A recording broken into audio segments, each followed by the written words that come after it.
fishing cat day পাতিলো ইয়াতে basically আমাৰ গোটেই ৱৰ্ল্ডত আমাৰ ফিশিং ক্যাট মান্থ আমি চেলিব্ৰেট কৰোঁ তাতে আমাৰ আজি আমি এটা ফিশিং ক্যাট ডে কৰিলোঁ ফিশিং ক্যাটটোৰ আমাৰ কি মানে ইম্পৰ্টেঞ্চ আছে একচুৱেলি গোটেই ৱৰ্ল্ডত আমাৰ মাত্ৰ দুটা এনেকুৱা মানে ক্যাট স্পিচিজ আছে যিটো মাছ খায় মানে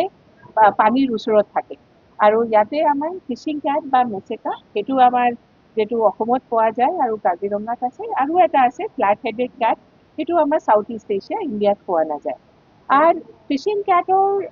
আমি ভাবিছিলোঁ কি আমি ইয়াতে গম পাওঁ অসমীয়া এটা ধুনীয়া ইমান নাম এটা মেচেকা কৰি আছিলে তো আমি মানে ভাবিছিলোঁ কি আমাৰ ইয়াতে মেচেকা কিমান হ'ব পাৰে নাম্বাৰ্ছ সেইটো জানিবলৈ আমি চেষ্টা কৰিছিলোঁ তো ইয়াৰ কাৰণে আমি খুব ভাল এটা অপৰচুনিটি পালোঁ কেনে আমি যেতিয়া কেমেৰা লগালোঁ টাইগাৰৰ কাৰণে তেতিয়া সেই টাইগাৰৰ কাৰণে যেটো কেমেৰা লগালোঁ তাতে আমি মেচেকাৰো ফটোগ্ৰাফছ পালোঁ আৰ এই ফটোগ্ৰাফসটো আমি যেতিয়া সাইন্টিফিক্যালি অ্যানালাইজ কৰিলোঁ তেতিয়া আমি ইয়াতে 57 আমি মেচেকা পালোঁ যেটো মানে আই থিংক ৱৰ্ল্ডছ হাইয়েষ্ট আমি ক'ব পাৰোঁ ইণ্ডিয়াত কি সেইটো এটা ওৱান অফ দ্য বেষ্ট